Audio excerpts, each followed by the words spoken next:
question for you. Those are the ones that you push on.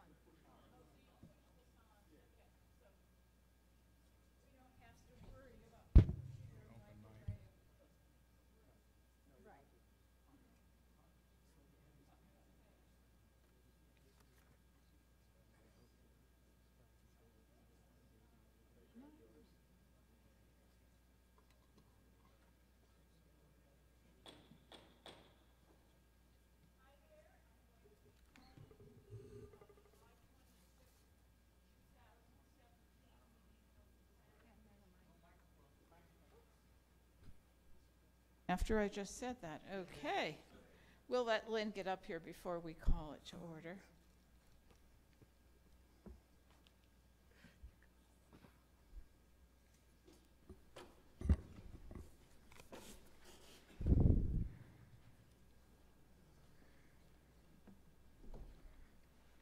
Welcome.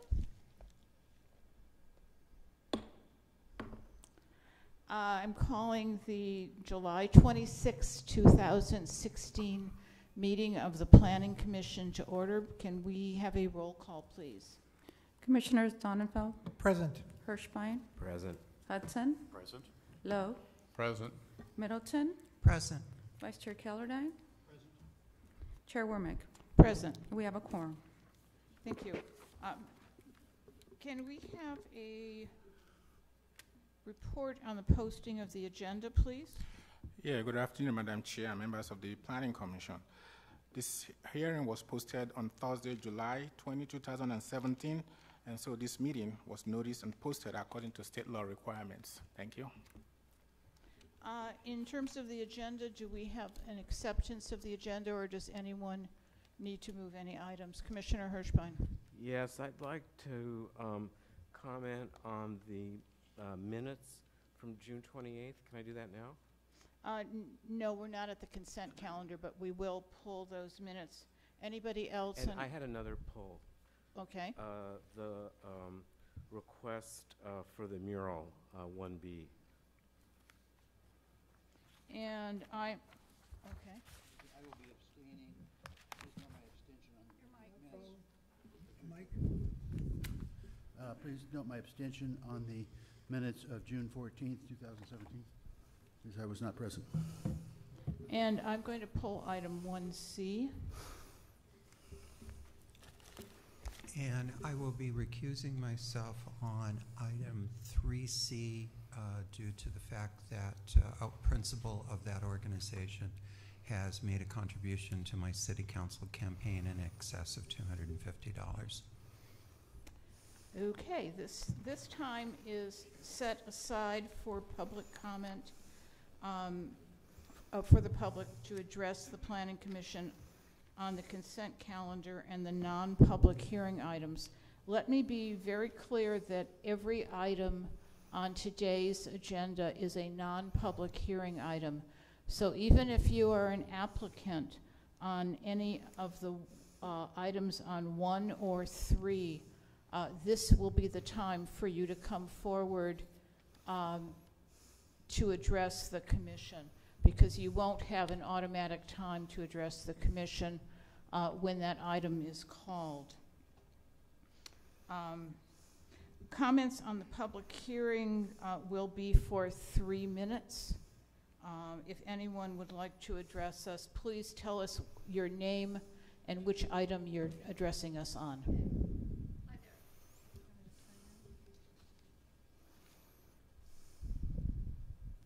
We're St. Bristo's 3B, right?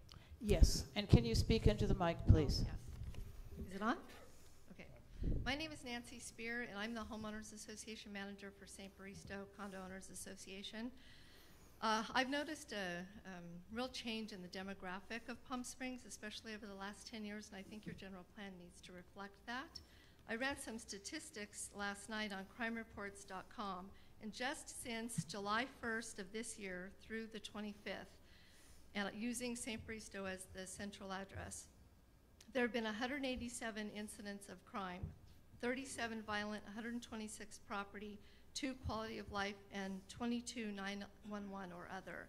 ranging from burglary in the first and second degree, vehicle burglary, battery, robbery, grand theft, petty theft, attempted murder, carjacking, and rape.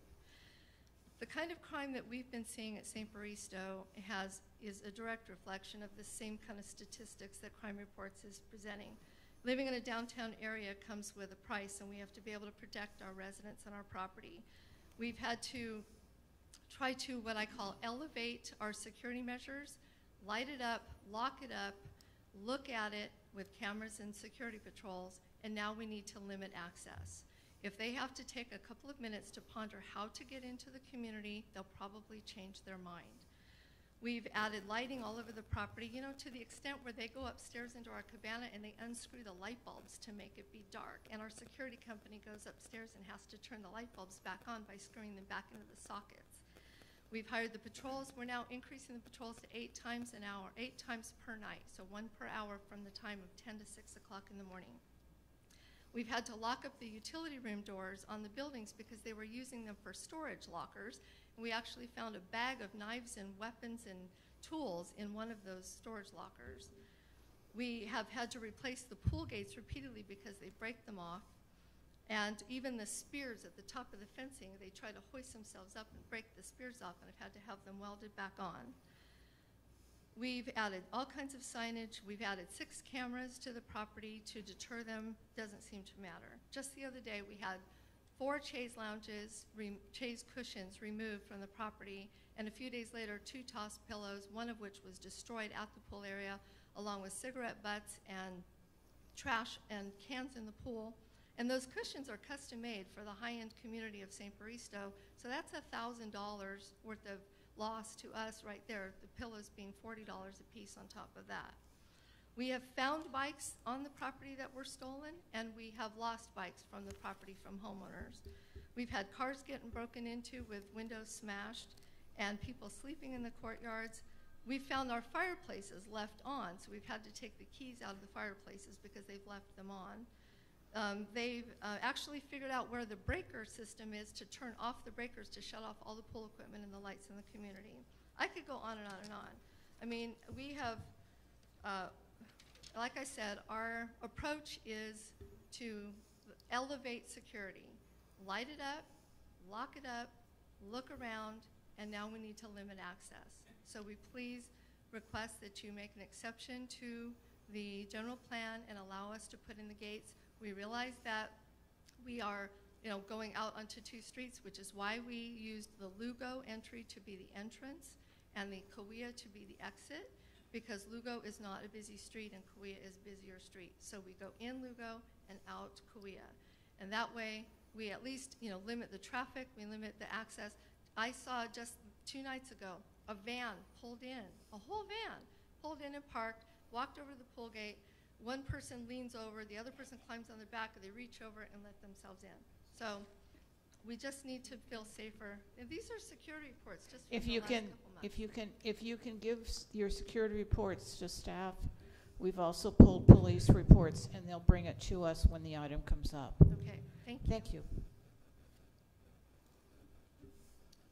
Good afternoon. My name is Steve Huffman. I'm actually the president of St. Baristo. I live at St. Baristo, and you may recognize me as doing the remodel of Latitude 33 in Palm Springs. I'm here to plead with you as the Planning Commission to allow our gates to go in. I realize that it is against the city intent of trying to have non-gated communities throughout our community. However, as Nancy just expressed, we have had an amazing amount of crime.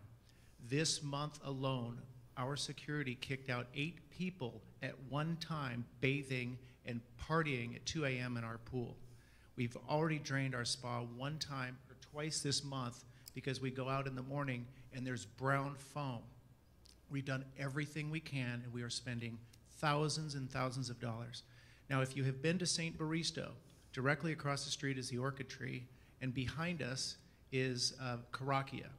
Every weekend we have, not every weekend, I don't want to exaggerate, many weekends, because of our hotel district, we have weddings, parties, caterers, and people using our community as a turnaround on a regular basis. People are coming through our private driveways, and we cannot control it. We've lost complete control. As you know, when you look at your photos, our community has a very unique street exposure on Cahuilla. And on that, if you were to drive down, all of the parking spaces on the west side of Cahuilla that abut our community are not owned by our community. They are owned by the orchid tree across the street. Our biggest concern is when the orchid tree starts next year in their redevelopment is as they park, all of those parking spaces, I think there's 17, are for the orchid tree and they're not for our community, and our entrance is right there. Every Thursday, we have to kick cars out of our carports for the daily or for the weekly City Fest. So I hope you'll make an exception. I realize it is against policy typically. I am aware of a number of other projects that you've made an exception for both crime and for other reasons. One on Araby, and we have duplicated our expansion for the Araby for the turnaround and the entrance. So we're going to widen our driveway and allow that to happen. But I just plead with you, we are a very unique situation. We're in the heart, we are in the heart of downtown. We're not a block away, we are the heart. And we're suffering, unfortunately, because of it, and the homeless issues and the traffic with the hotels. So I hope you'll make an exception for us this time. Thank you.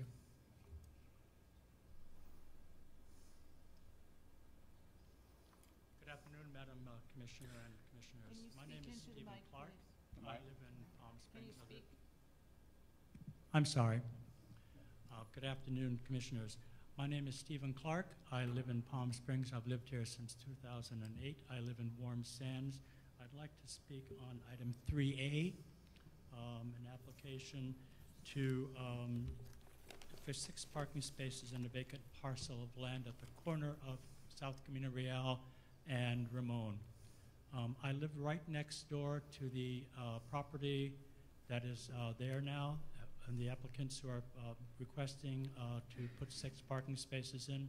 I knew it when it was a crack house and a meth house, when it was really very bad off and was an eyesore for the entire neighborhood. Since the current owners have taken over the property, they have established very good relations with the neighbors, the apartments across the street, with the apartment that I live in, which is right next door at 546 South Camino Real.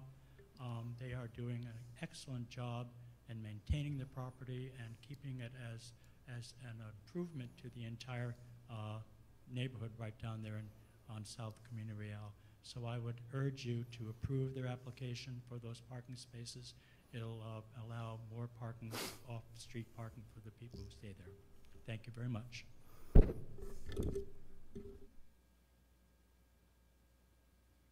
Good afternoon, Commissioners. My name is Jerry Keller. I own Lulu California Bistro in downtown Palm Springs. My request is a lot lighter and nicer than the previous ones. I wish it had gone first. But we are planning and hoping to be able to put up a beautiful mural on Arenas on the blank side of Lulu right now.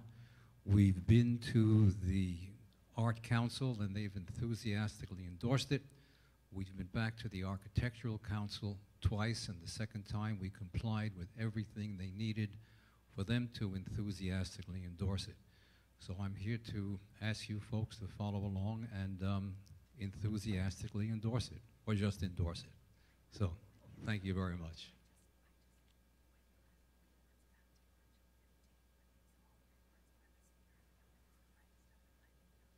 Good afternoon. My name is Tim Spry. This is my wife, Jessica Spry, and we want to very briefly give you an overview of our project, which is agenda item 3C, the Spry Hotel parking lot. Very briefly, we purchased 526 South Camino Real last spring, 2016, with the goal of creating a small 6-unit boutique hotel specializing in group stays. Prior to our purchase, the building was used as a hotel at one time and also as an apartment building, but was vacant for quite a long while before we purchased it. Over the last year, we've poured a great deal of money into rehabbing the building, updating the systems and plumbing, improving the landscaping, and rethinking the entire pool area. To bring the building into compliance with city regulations, we have completed a parcel merger, and we have completed a major ADA build out at the building. And now we are proposing a small, environmentally friendly parking lot that, as Steve mentioned, will accommodate 6 vehicles, including an ADA van. It'll be constructed of environmentally friendly pavers, H20 pavers, which lock together and help with water runoff. They're gray in color. They'll be in a herringbone pattern, very attractive. We're also proposing extensive landscaping using desert plants for both shade and water conservation. And then finally, we're proposing a white concrete wall in a Spanish style that'll match the existing perimeter wall around our property along Camino Real. So we brought our proposal in front of the AAC last week and received a conditional acceptance contingent on a few minor revisions. And we are wholly in favor of the recommendations that were made, and we will consult with our engineer and our designers to amend our proposal for final approval. So just to sum up, we think that our parking lot will help to beautify the neighborhood. It'll free up some of the parking for residents, and for people seated at the bus stop along Ramon there, it'll give them something to look at besides an ugly dirt lot. So we're very committed to our neighborhood. We've made friends with our neighbors, and as I think they'll tell you, we really strive to be responsible business owners. Thanks so much.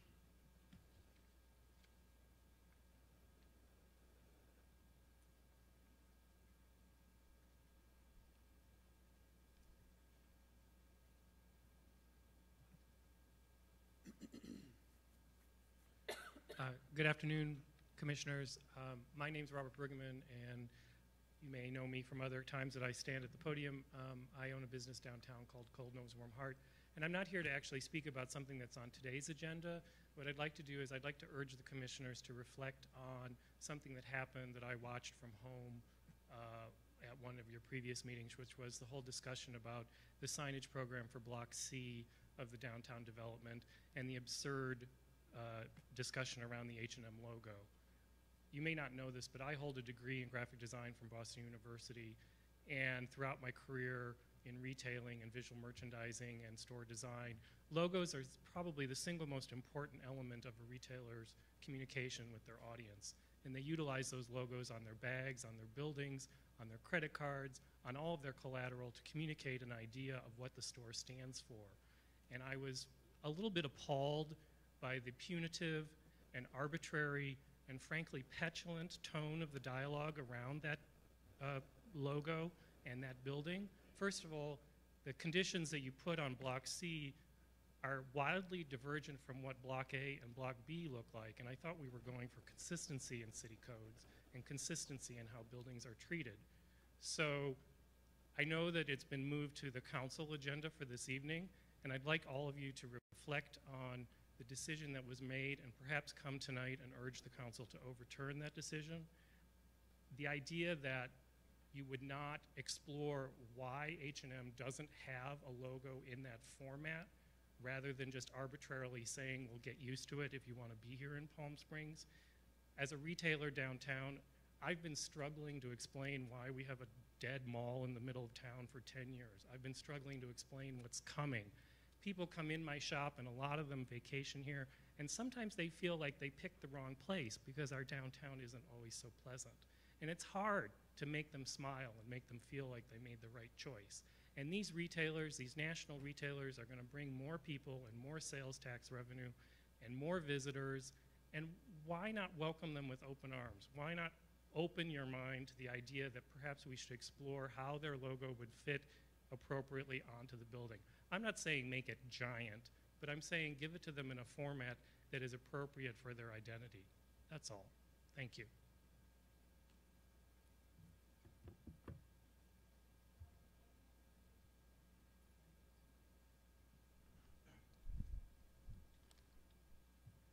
Fred Nola, Wintec Energy. I'll speak very briefly on item 1D. 1D is implementing the greenhouse project you approved a meeting or two before. And what it represents is the beginning of a significant grow opportunity in the city of Palm Springs. which in my judgment, as it evolves over the next few years, and not many years, will replace the $8 million in property taxes that the city is short right now for its pension defaults. Not defaults, but unfunded pension liabilities. The combination of the tax on the products and the tax on the property leads you to the kickoff of a very, very, very large and profitable enterprise for the entire city. This becomes the one you approved is the prototype, I think, for what you will see, where you combine the empty spaces in wind farms with the renewable energy as it's available and agriculture. So I commend the staff on the report. This is a project that divides 13 acres from 160 acres. There are no neighbors. It is surrounded by wind farms on all sides and a power plant on the north side. And so I look forward to it being approved and the enterprise going into construction. Thank you. Madam Chair, if I may, I was in error in not also identifying that I will be recusing myself from item 1D for the same reason as 3C. There's a principal of the firm that has made a donation to a campaign of someone who's on the Planning Commission within 6 months. And Thank you. thank you. Question for the city attorney. If Commissioner Middleton has recused herself on one of the consent items, does she need to leave the podium as we vote on it? No. I don't assume there will be discussion since it's not been pulled. No, that she does not need to leave the podium for purposes of taking a vote on the consent calendar, given that she has noted her abstention from that item. Thank you. Next, if we can call the roll on the consent calendar, and those items include the minutes of June 14th, 2017. Did you pull both the study session and the regular meeting minutes, or just the regular meeting minutes? Just June 28th minutes. There are two June 28th. Oh, I'm sorry. It was the,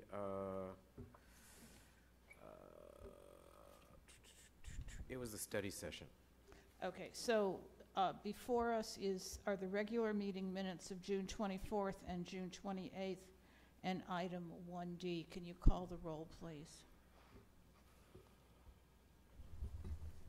Commissioners Donenfeld, Yes. Hirschbein, Yes. Hudson, Yes. Lowe, Yes. Middleton, Yes, with relation to item 1A, recuse with relation to item 1D. your abstentions will be noted. Vice Chair Callardine, Yes, with the abstention for the minutes of June 16th. June 14th. 14th, excuse me. June 14th, and Chairwoman. Yes. Motion carries. Thank you. Moving to item 1B, staff report, please. Item 1B is Lulu Restaurant for an art mural on a commercial restaurant building located at 200 South Palm Canyon Drive. Excuse me, Commissioner, what about the minutes for the study session? Oh, I'm sorry. We can go to that first, or I can take this since I've read it in. I'll return to that. Okay. I've read this into the minutes, so why Okay. don't we get the staff report on 1B? Thank you, Chair. This is an application for a mural at Lulu's Restaurant on the corner of Arenas and South Palm Canyon Drive. For some background information, the project was reviewed by the Architecture Advisory Committee on May 1st. They had some recommendations to achieve a better mural. The applicant did go back and revise from the May 1st meeting, and I'll go over those in just a minute. The Public Arts Commission reviewed the application on May 11th and recommended approval to the City Council. And then as I mentioned earlier, on July 17th, the AAC reviewed a revised mural application, which is here before you today. I'm going to go through some slides so you can see the current conditions and talk from them. So currently, the space is the north elevation of the building, which is next to the Lulu sign on Arenas Road. So it is to the east of the existing Lulu sign. Let me go to a drawing of it. I'm passing around to the commission an example of the material that will be used on the mural. It is what's called, one second here. It's called an Alumilite panel, which is two thin panels of aluminum with foam core in the middle. How this mural will be applied is there are anchors that will be, and I have the actual screws here, that will be screwed into the building, the concrete wall. The sections are 5 feet by 10 feet, and they weigh 39 pounds each. The mural is 220 square feet total. So these panels will be affixed to the building, and then screwed into the building, and then the vinyl image will be applied on top of that. So it'll be a seamless design. The proposal is to add lights to the top of the mural, which will come through the back of the parapet wall.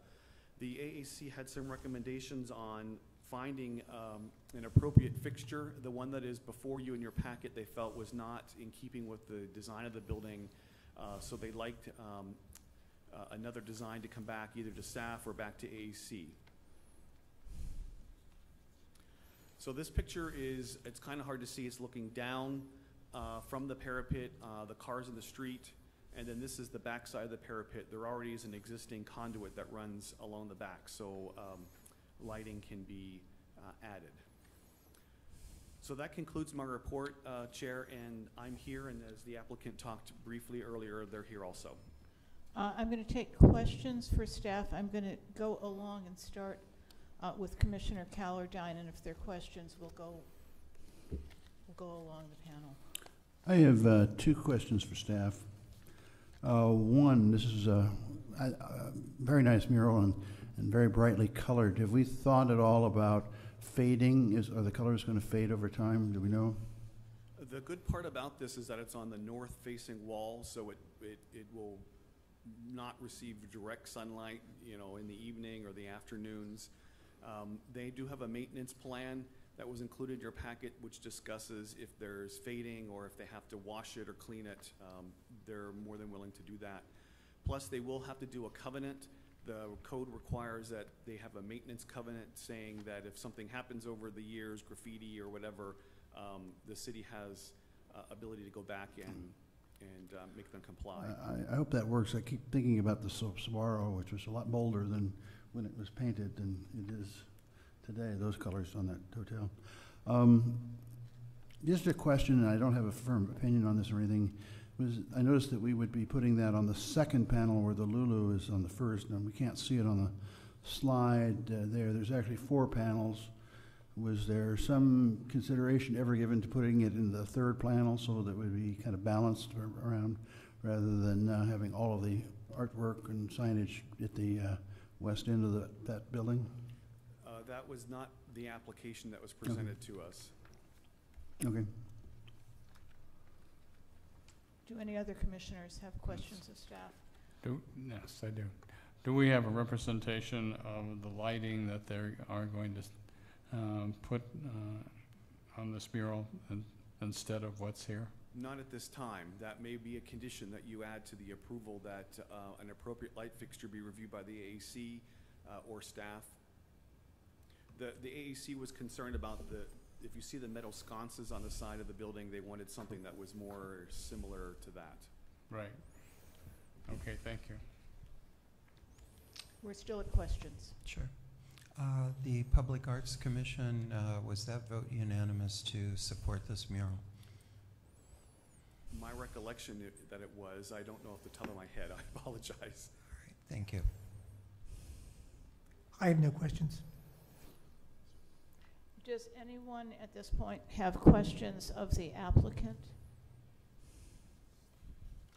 No questions of the applicant. Okay, comments on this before we go to motions? I think we have a project here. We've had issues with murals, and in this case, we have an applicant who went through the Public Arts Commission, got their approvals in a fashion that they are supposed to do so. Before they put them up? Before they put it up. And we have, as I understand it, a unanimous view from the Public Arts Commission that this should go forward. The AAC is reviewed it. I think this is a project that should go forward. Can we just go along? I agree with Commissioner Middleton. First of all, even before we thought about stimulating the downtown with a new redevelopment for the downtown plaza, Barbara and Jerry Keller had enough foresight to put Lou's together, which really brought a focal point back to downtown Palm Springs.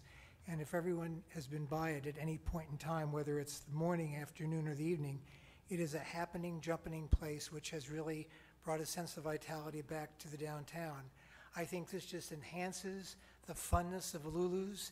It's an exciting, fun mural, and I heartily support it. Fine. Yeah, I agree. Lulu's is a great asset to the community, and it was a forward-thinking enterprise in that it went in when, you know, we were really hurting down there, and I applaud that. I voted against the Wells Fargo installation because I personally didn't consider it a mural. It was on I believe it was a plasticized piece of canvas or some other material. And to me, it doesn't reach it didn't reach for me, the definition of what a mural is. And I'm going to respectfully disagree on this one as well.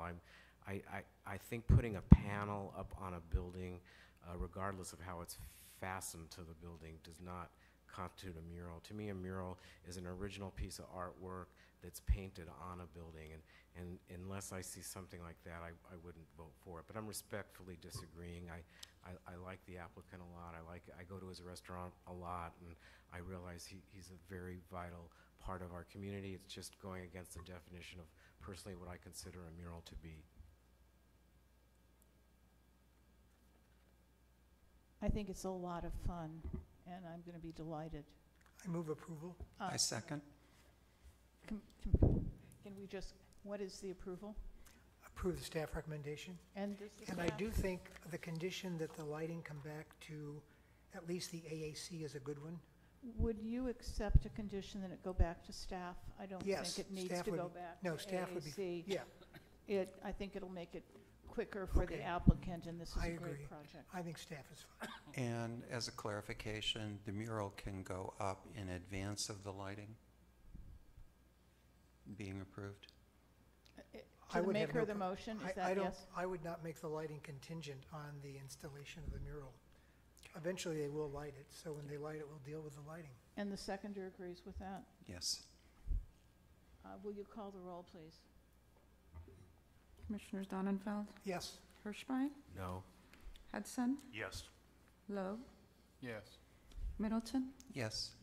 Vice Chair Kellerstein, Chair Wormick. Yes, with pleasure. Motion carries.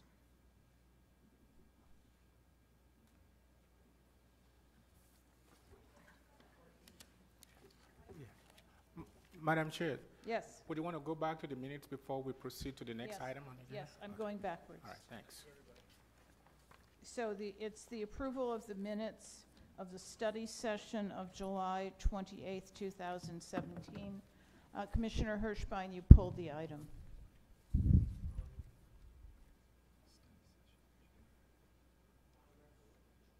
My recollection is that one of the recommendations that I specifically made to the applicant or the petitioner, I don't know, was that he consult with the head of the Parks and Recreation Department before he comes back with another proposal to us, and that was based on what I believed the community would want there, what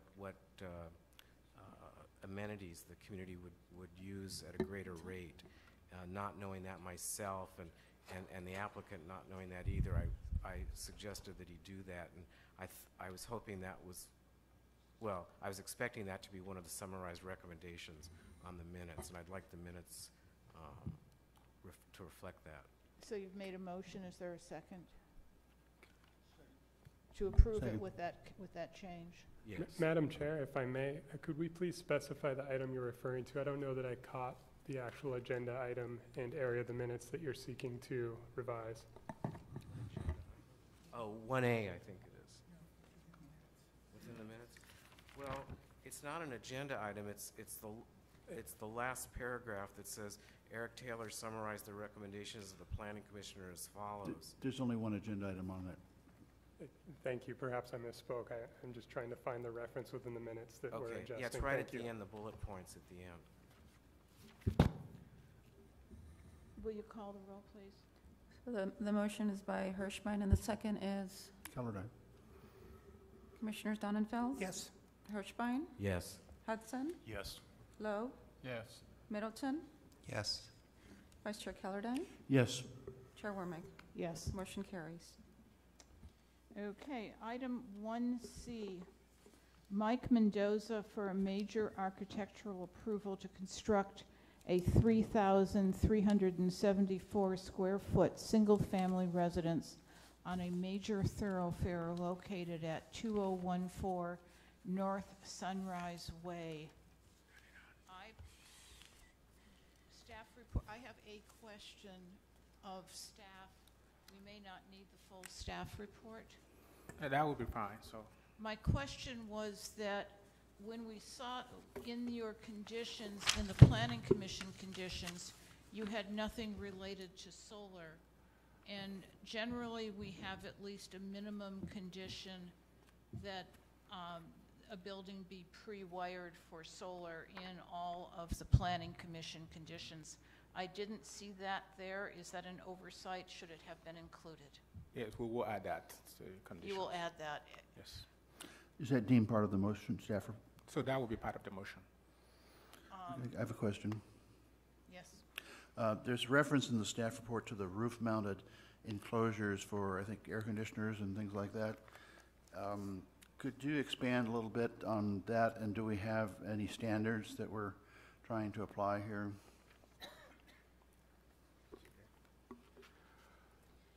It's bullet number 2 under issues.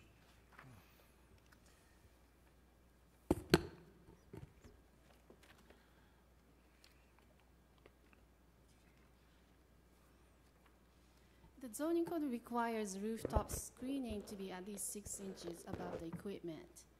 And that's the zoning requirement. But the proposed design for the rooftop is actually a metal, but the AAC reviewed it as proposed, and because the staff is recommending a revision to the design of the rooftop screenings, the details was not noted in the staff report. Is that a condition in the of the project? Yes, that is actually noted in Exhibit A. And who would be it's reflected in the new drawings, or is it? I believe it's reflected in the conditions. Can you confirm that?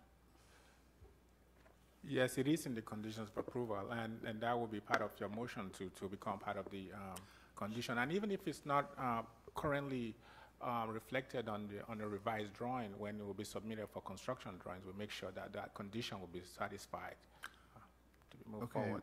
But the design of that has not been provided to you yet. It would be something that would be for staff approval? Exactly. So we need more details for it, and that was reflective on AAC's comments as well. Thank you. You're welcome. I'm going to move this with the additional condition regarding the pre-wiring of solar. Second. Would you call the roll, please? Are there any comments? Commissioners Donenfeld? Yes. Hirschbein? Yes. Hudson? Yes. Lowe? Yes. Noting Commissioner Middleton's abstention, Vice Chair Callardine? Yes. Oh, hold on. I'm not abstaining on 3A. 3C. 3C. Commissioner Middleton abstained 1D. 1D and 3C. Oh, 3C, I'm sorry. Sorry. Okay, Commissioner Middleton. Yes. Vice Chair Callardine? Yes. And Chair Wormick? Yes. Motion carries. Okay, there are no public hearings, so we are at new business. We are at item 3A, Tim and Jessica Spry for a minor architectural application to construct a 6-space parking lot on a vacant lot to service an adjacent hotel located at 526 South Camino Real. Staff report, please.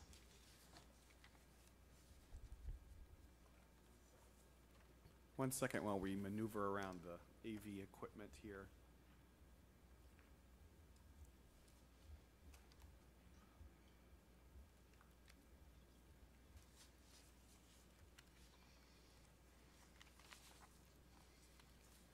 All right, thank you, Chair. This is an application to construct a 6-space parking lot as a part of the Spry Hotel located at 526 South Camino Real.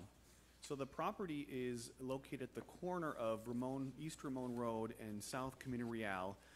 The property consists of a 6-unit hotel, a swimming pool, and a vacant lot. Due to a code enforcement action, the lot, when they converted the apartments to hotel in 2015, 2016, they needed to bring it up to code for use as a hotel. And that sort of spurred all the discussion about providing off-street parking, which is a requirement of the zoning code. And in doing so, the 3 lots that were there previously had to be merged into one lot. So the applicant completed the merger of all the lots into one lot earlier this year, and that has allowed us to bring this case before you today. So the property, as I mentioned, on the corner of Camino Real and Ramon Road, in looking at these photographs before you today, there is a bus stop which is along Ramon Road, and the vacant lot is adjacent to an existing wooden fence and ficus hedge.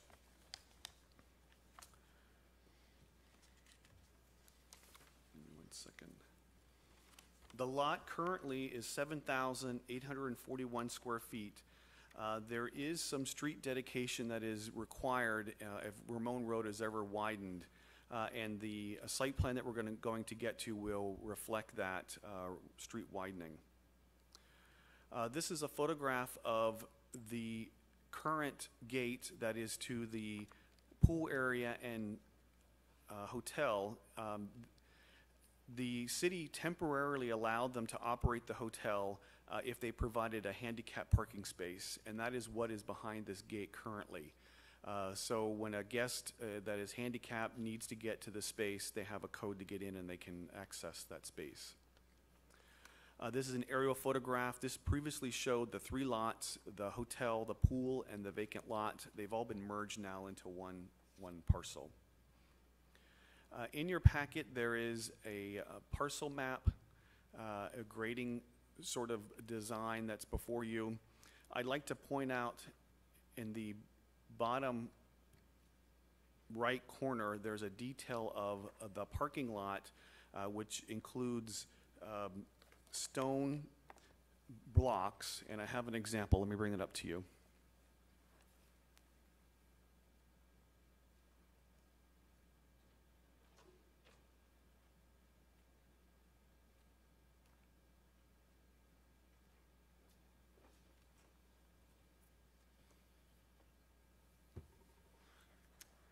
The parking lot will be constructed of these permeable pavers in a herringbone design so that water will percolate down through the earth and it will not require them to build a water retention basin, which they normally would have to do. So this is approved by the city engineering department. Also, there's a paint chip that is attached to that block.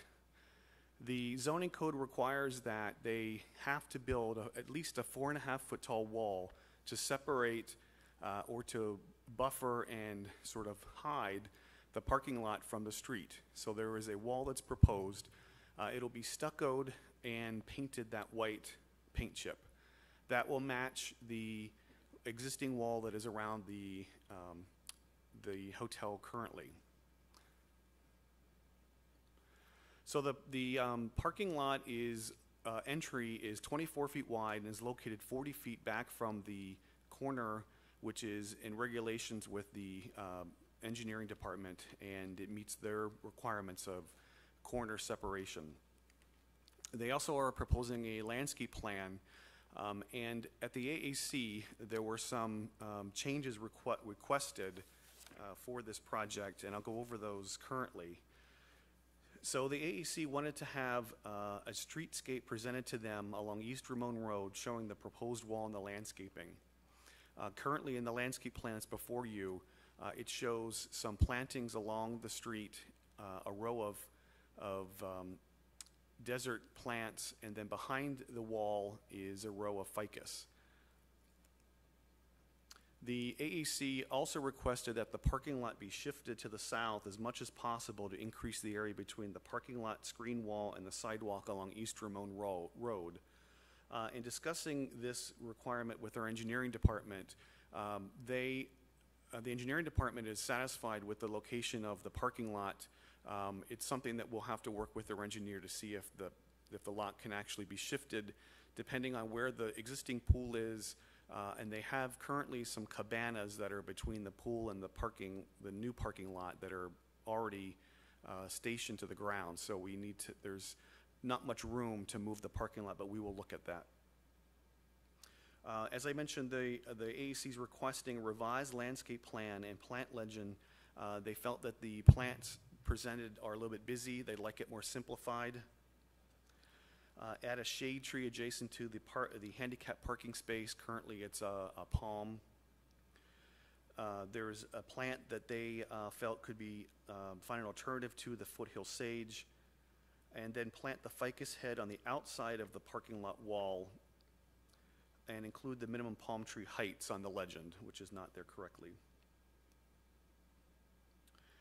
The AAC was also concerned with the site plan, which was previously up, does not show the relationship between the existing pool area, cabanas that I mentioned, the handicap space that they're using now, and this parking lot.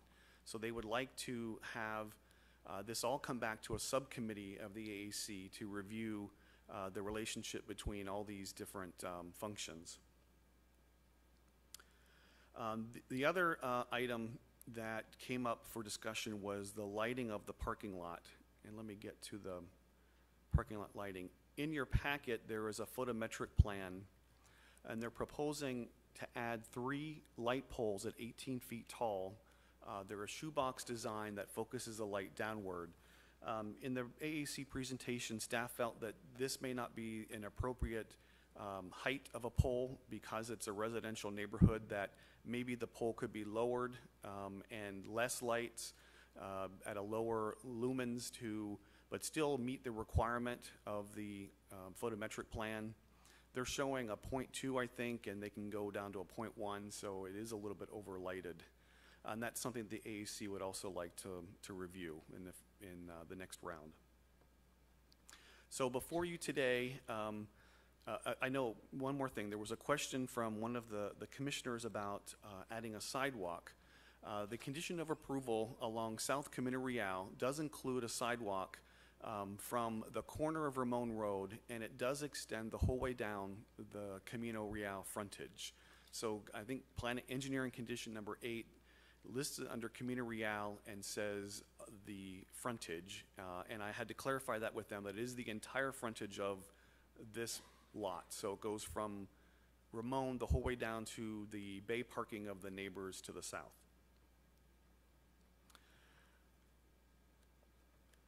So there, before you today is some additional information that was provided by neighbors of the neighborhood, adding their support to the project. So those are before you to read. There's some emails that came in today. So that concludes my report. Staff feels that you can make the findings to approve the parking lot, and that concludes my report. Questions of staff, and I'm going to start with Commissioner Hudson and come this way. Commissioner Hirschbein. This is just on process, Glenn. I was wondering why we're being asked to review this prior to AAC subcommittee review and approval. The AAC approved or recommending approval with a subcommittee focusing on these 5 items. Right. And I understand it's a little unusual, but being that we want to move the project forward and we're not meeting in August, we were hoping the Planning Commission could grant approval with a condition that these 5 items be addressed at an AAC subcommittee. Okay. I was at that meeting, but can you tell me who the AAC subcommittee members are? Because I know the landscape architects are leaving. Did they consent to come back for that? 1 second, let me look it up. It consists of Chair Song, Randy Parnell, and Sean Lockyer. Okay, thank you. I have no questions. I have no questions. Yeah, I have a follow-up to Michael's questions. If we approve this today, then are they allowed to go ahead and start construction, or are we approving it with the caveat that it goes back to the subcommittee? Your imposed condition would be that it would go back to the subcommittee for an approval. You know, this process is long. They have to get a grading permit, and there's lots of engineering hurdles to go over yet. And while they're doing that, we'll get this worked out. Okay, thank you.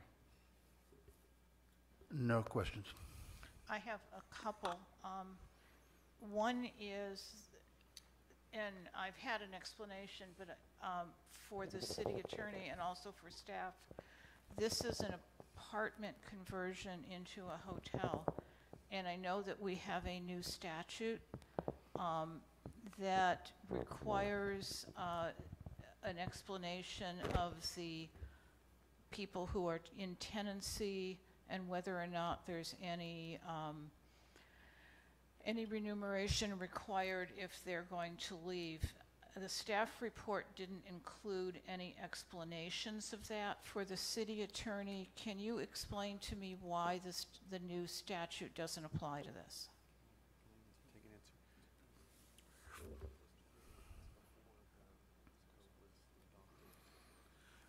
Chair, if I could respond.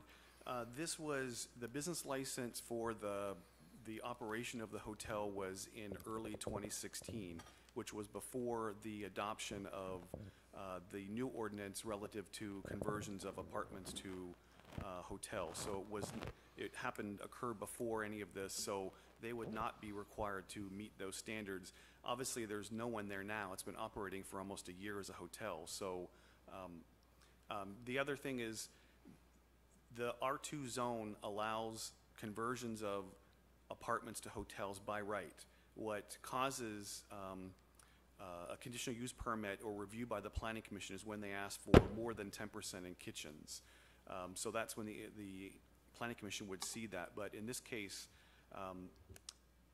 it was done before the law was enacted. So with the new law, they would still have to provide, even if they weren't requesting the kitchen requirements, they'd still have to provide the tenancy information to staff, and staff would have to take action on it.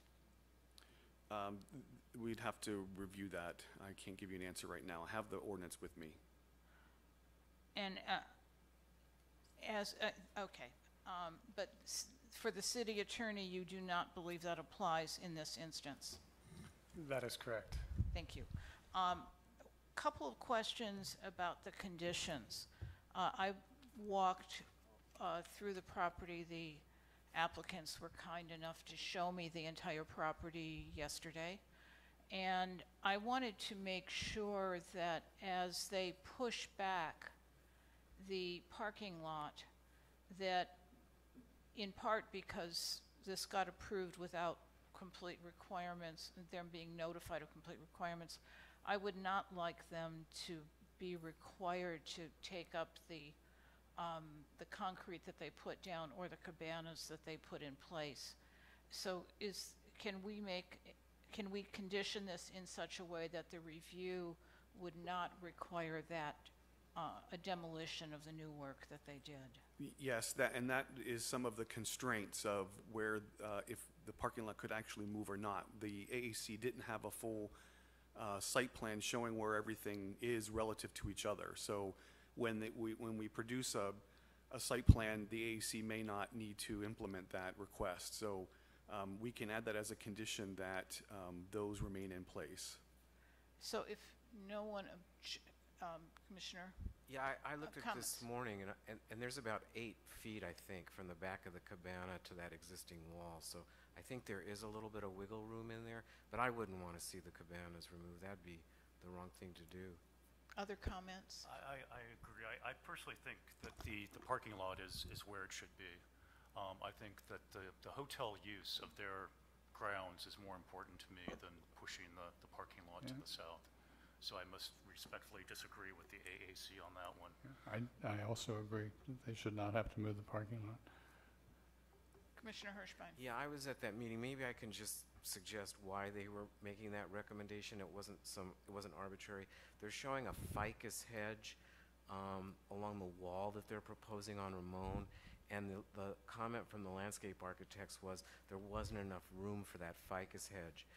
They didn't allow enough room for it. It's only like a foot in scale, and so they wanted the ficus. I don't know that they wanted the ficus, but if the applicant wanted the ficus to allow enough room for it, they were suggesting shifting the parking lot to the south to allow enough room for it. That it wasn't some arbitrary, like, let's just move the parking lot.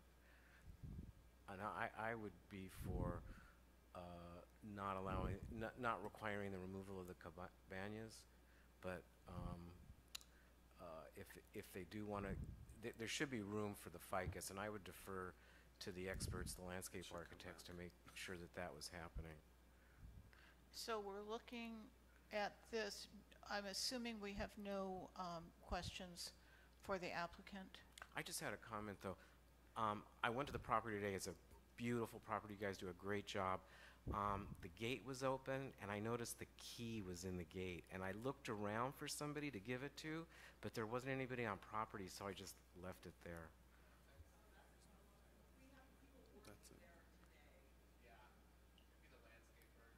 There wasn't anybody there. I would have given it to them, but it might still be in the gate. I don't know. So we have a slight difference of opinion. Do we have a motion? I'd like to leave it in the hands of the AAC because they gave it a really thorough analysis, and I thought they did a good job at it, and I would like to leave it in the hands of the AAC.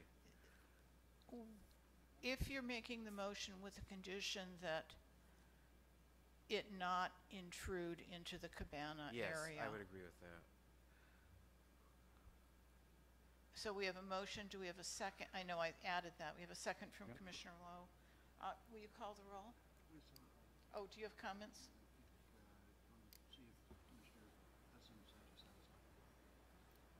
I think the background in terms of the ficus was useful. So I think if the parking lot needs to shift in order to make the ficus hedge workable, I'm fine with that. So that's the condition, if it needs to shift to make the hedge work. Duly noted. And would you read back the motion to us? The motion is to approve with the condition that the project returns the AAC addressing the 5 items and the preservation of the cabanas and working with a new site plan to preserve those, but allowing enough space for the ficus hedge along the street. And would you add to that it was a determination that this project did not in some way help me with that? It didn't trigger the new statute regarding Right. The business license was issued before the new statute was enacted by the City Council, so it would not be relevant. Thank you. Is that friendly to you in adding that? With that, and to Commissioner Lowe, with that, would you call the roll, please? Commissioners Donenfeld? Yes. Hirschbein? Yes. Hudson? Yes. Lowe? Yes. Middleton? Yes. Vice Chair Kellerdine? Yes. Chair Wormick? Yes. Motion carries. Thank you. Beautiful project. Okay. Does anybody need a break today? Shall we take a 10-minute break before we arrive at the St. Baristo Hotel? Yes. When you return, there's a police report on your desks. You're being arrested. No.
Yes, it was one of the two items on our desk.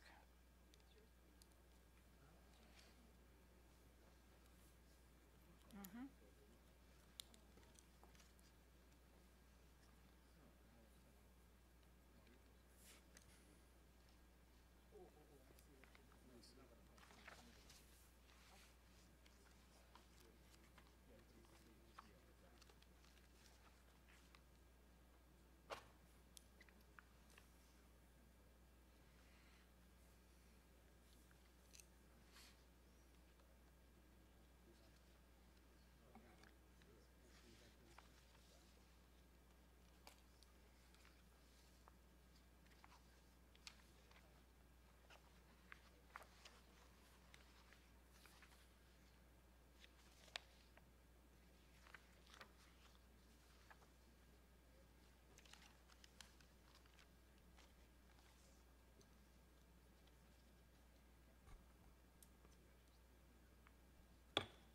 I'm going to call the meeting back to order. We're at item 3B, which is the St. Baristo HOA for a minor architectural application to install one set of access control gates to the existing St. Baristo condominium complex located at the northeast corner of Baristo and Lugo Roads with a master address of 284 West Cahia Road.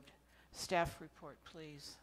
Thank you, Chair. This application is by St. Baristo HOA. St. Baristo is a condominium complex at the corner of Lugo, Baristo, and Cahia Roads. So it has 3 frontages. It consists of 38 units, was approved as a planned development district in 2003. And at that time, and looking through the conditions of approval for the project, there was no mentions of adding gates or prohibiting gates from being added to this project. It was never discussed. So they're here before you today to add gates as a part of the project. So what they're proposing, if I could direct you to the slide that's in front of you, it's an aerial photograph showing on the left side is Lugo Road, with the Karakia Hotel across the street and the vacant lot of a portion of the undeveloped St. Baristo Road to the north. They're private streets that kind of do an S throughout the project and exit onto Cahia Road. So along Cahia Road, there's a series of bay parking spaces, which Mr. Hoffman had mentioned is owned by the Orchid Tree, which is across the street, the development.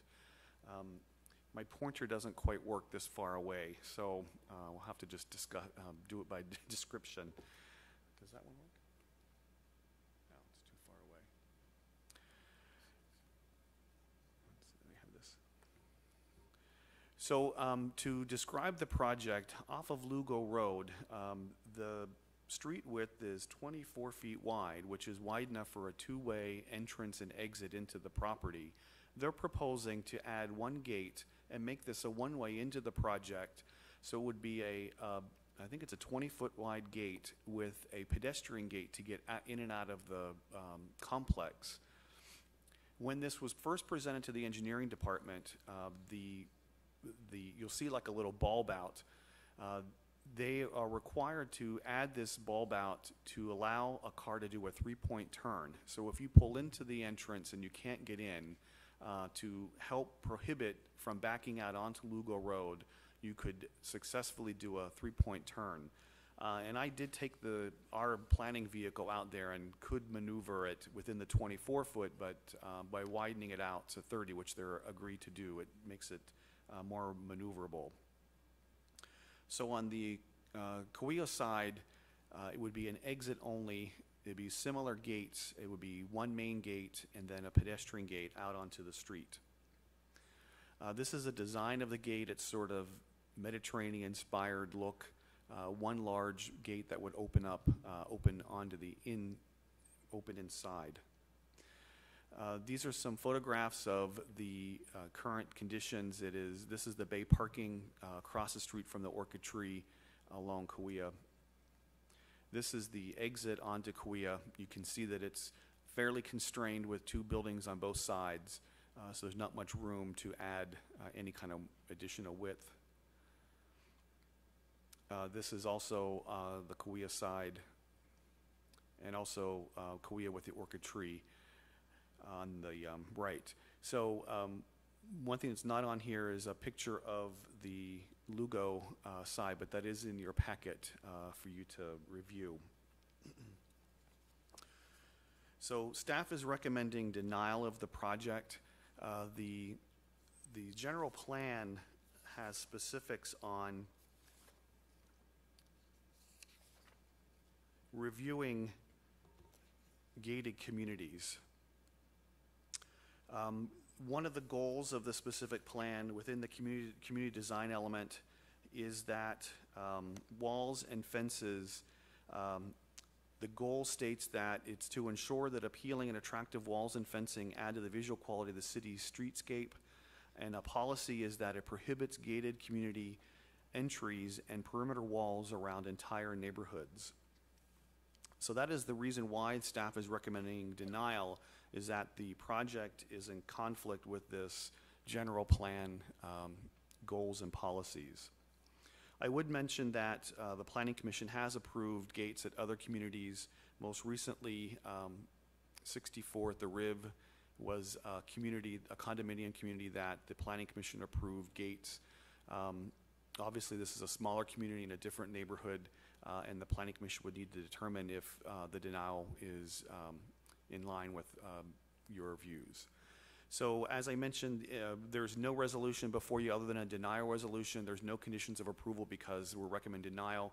If the Planning Commission were to not uphold that recommendation, the project will come back with a different recommendation and a resolution to reflect your direction. So that concludes my report, and the applicant is here. Questions of staff?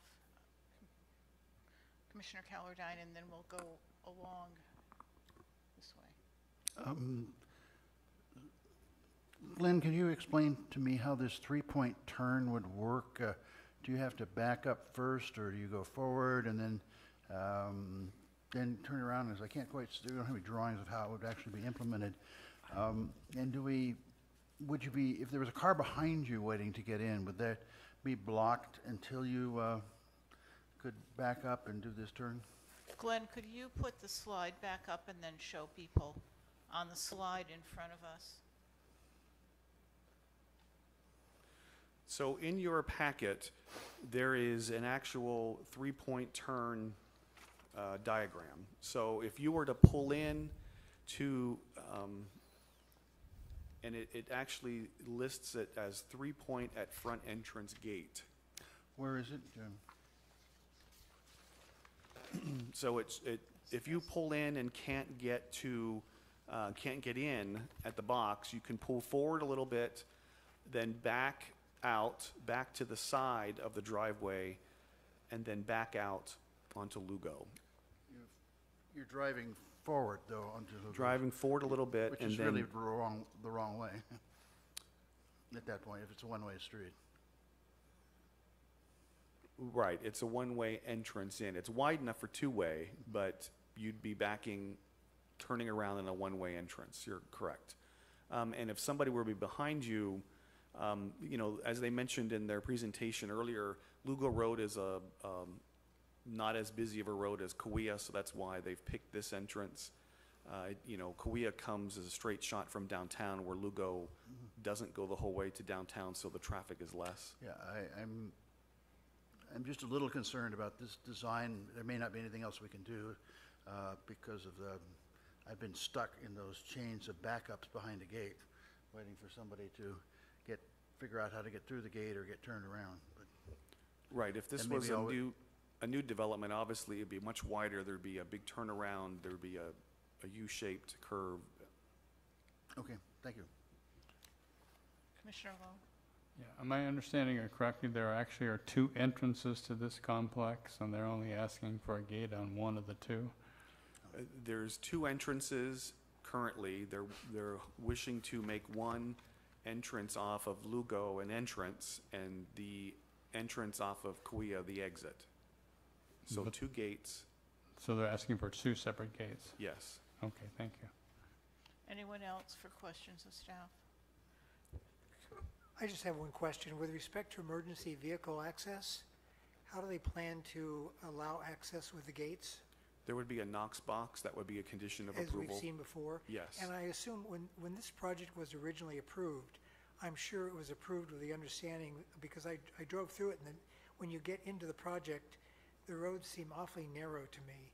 I assume there's enough room for emergency vehicles to move through the project and also to make turns if necessary? When the project came in, this was routed to the engineering and fire department, and the fire marshal did review it.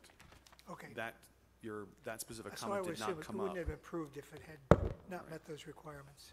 Right. Thank you. Commissioner Hirschbein? The bulb that they're requesting be built as part of the gate, is that eating into the sidewalk on both sides, or what's that eating into?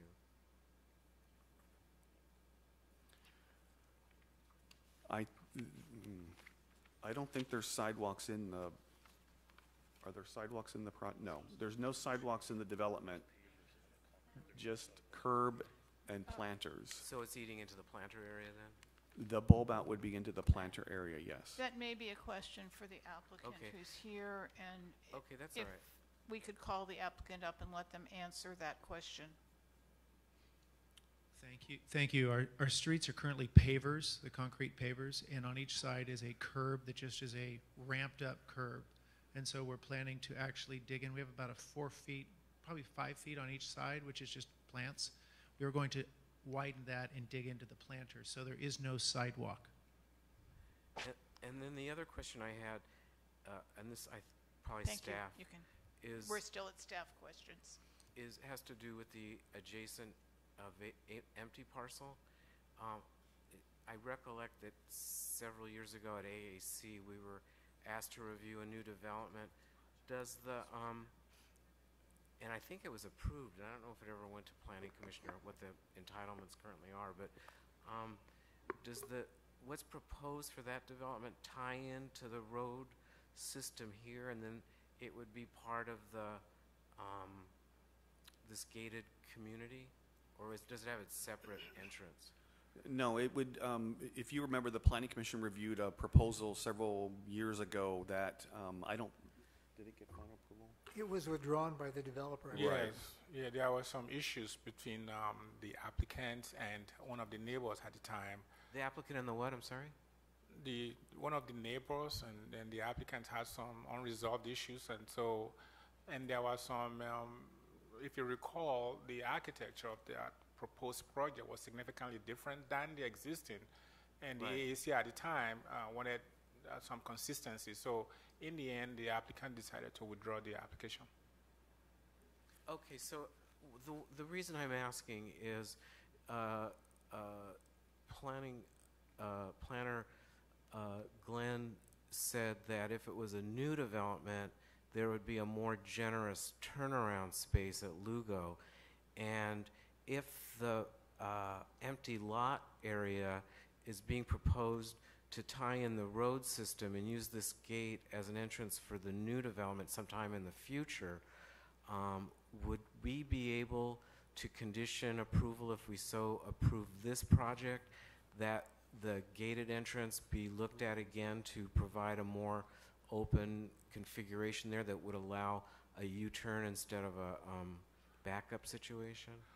So maybe I should provide an additional background. That undeveloped parcel is actually part of San Baristo. So the planned development district that was approved at that time included that parcel, and it was built in phases.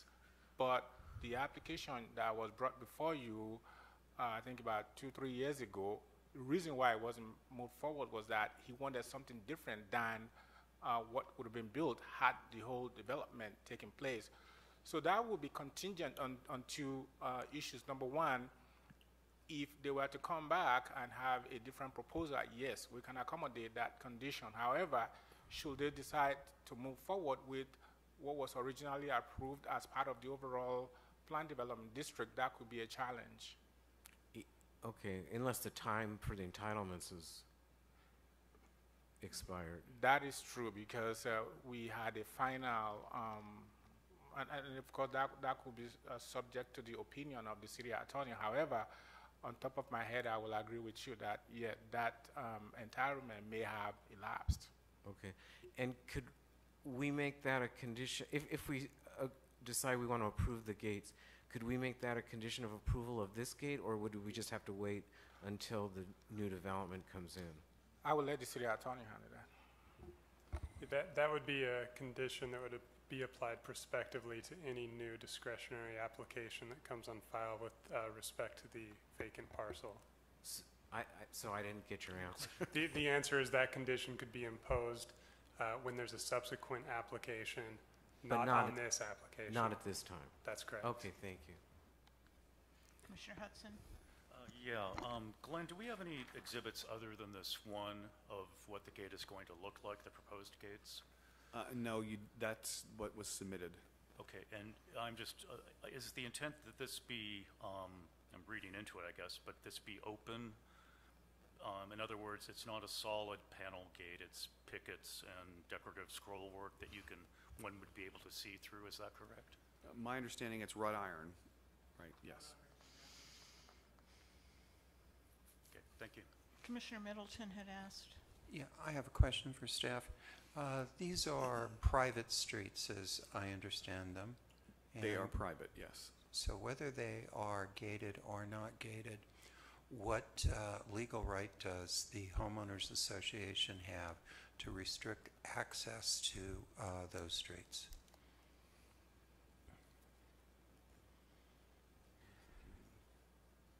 Number one, it is a planned development district, and I don't know what their legal authority would be to restrict access into it. Perhaps the city attorney could chip in on that. My belief is that as a private development, if these are in fact private streets, that they have the ability to control access and roadway traffic through the development.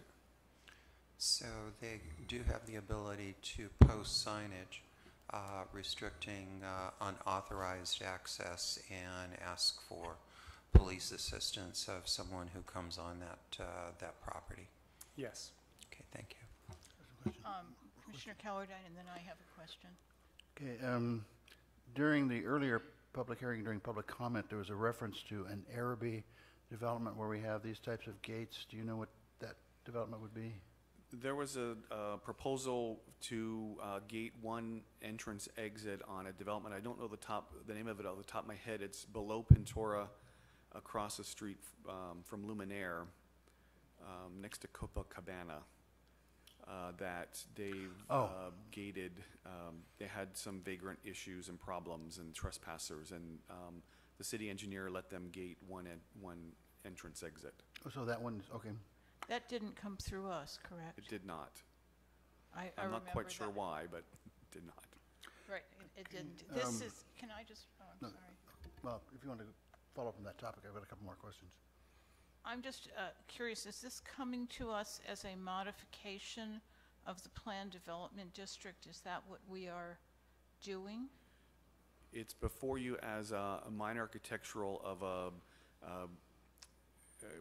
the proposal contradicts the general plan requirement. But wouldn't it, for the city attorney, am I correct, that this would have to be a modification of the PD? And it didn't come to us the way it needs to.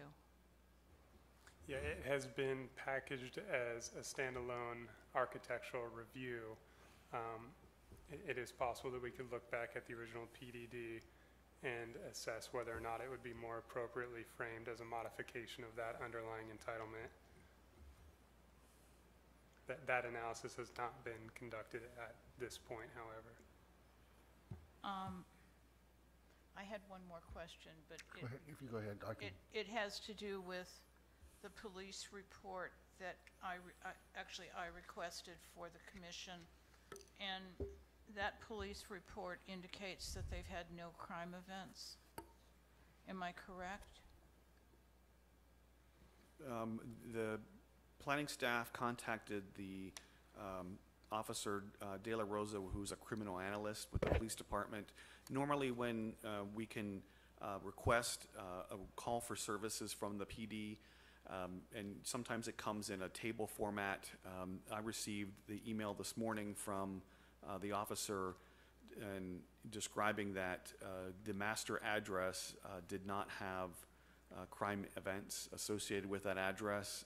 However, there's 30-some different units, and as in their email, they didn't respond specifically on those 38, but it looks like there were no criminal events within the complex. Now, discussing it earlier with the applicant, I asked them, how could that be when you provide us with information, and their security staff, sometimes it would take 40 minutes for the police to arrive, and the people that were trespassing had left, so there was no report given. Are there more questions of staff, Commissioner Calverdine? Yes, on the pedestrian gates that are noted as being proposed, would they be locked at all times so that only homeowners could go through, or would they be open to the general public? I would assume they'd be locked. We want to have the applicant verify that. And finally, on that parcel that remains, was that a separate map, or is that a part of the original map? It's part of the original track map. So under that thinking, it still would be valid if they built what was originally proposed.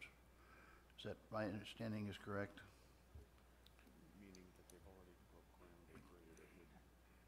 Yeah, what happened was that during the initial construction, they had a mass grading, so to say, that encompassed that parcel.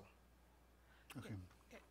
My understanding is it's separate ownership from the ownerships at the St. Baristo at this point in time, if I can ask the applicant that.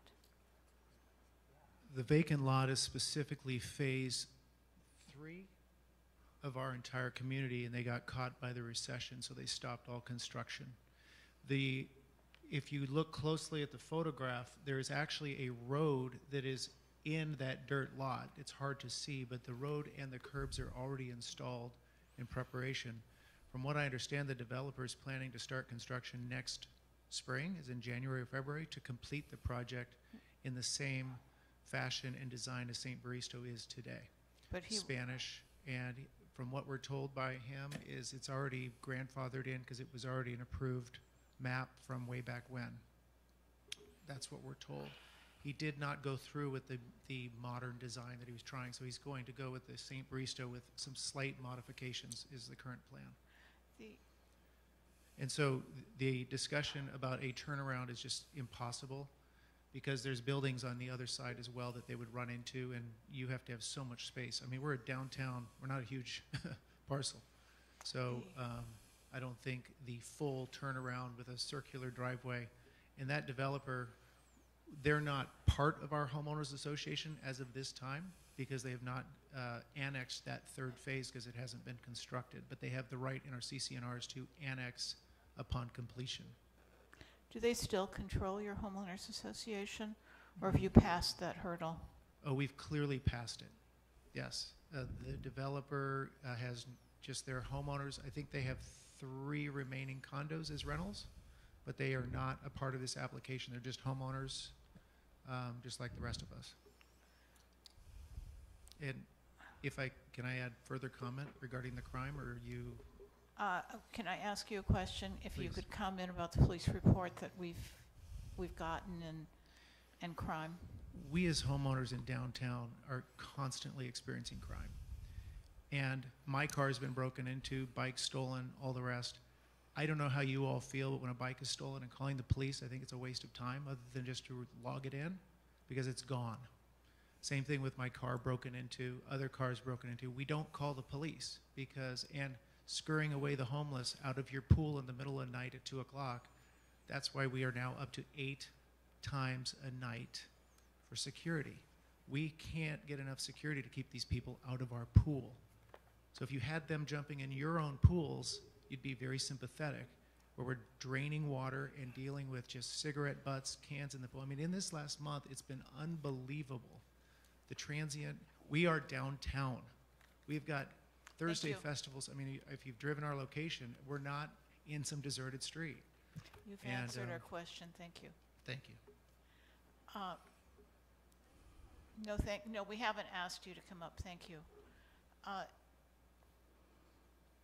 Comments, and I want comments, but I'm uncomfortable with this not coming back to us as a modification of the PD and as a minor architectural.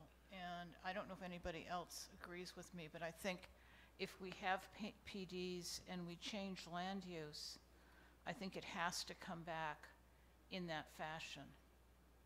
So, and maybe the city attorney can comment on that, but I'm not uncomfortable with the substance, but I am uncomfortable with how it's presented. Yeah, I would just suggest that if that's the will of the commission, I would ask that a motion be made to direct staff to renotice this and bring it back to the planning commission as a modification to the final PDD. Based on the nature of the improvement being sought, that would be processed as a minor amendment to the PDD, which means the planning commission would be the final decision maker on that application.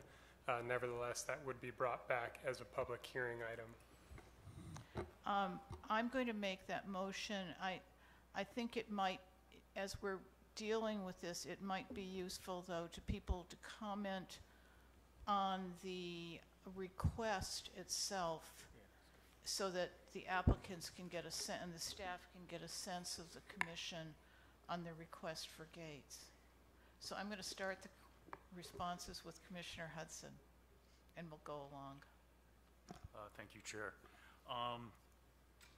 You know, typically our attitude about gates is fairly consistent, but we have made exceptions for certain projects in the past.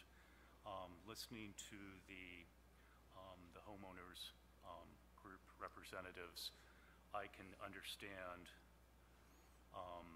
the complexities of their location right now and issues of homelessness, certainly.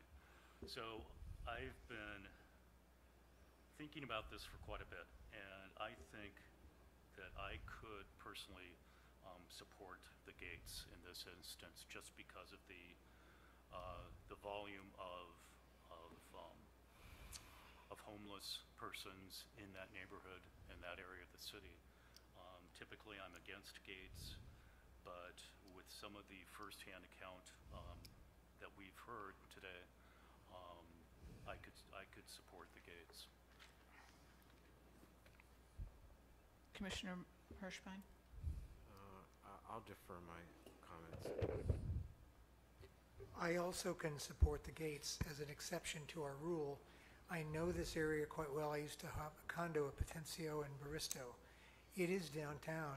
It is extremely active, particularly on the weekends and at nights. And I can only imagine these are very private, somewhat secluded streets, how difficult it can be. And also, we're not talking about cutting off streets that interconnect with the rest of the neighborhood. These are private streets. So for all of those reasons, I could support the gates. I am a little concerned, Ms. Ormick, I agree with you that probably the PDD amendment is the way to go. I just want to make sure that we don't put our applicants through more bureaucratic process, but even more importantly, more financial cost, because they filed and paid fees for one sort of action. We're now changing the nature of that action. And my question for staff would be, what impact would this have on the applicants, financially and time-wise? So let me handle the time-wise first. So if your direction today is to come back to you with the proper filing, we will work hard to make it. We'll work hard to bring it back to you the first meeting of September. That's number one.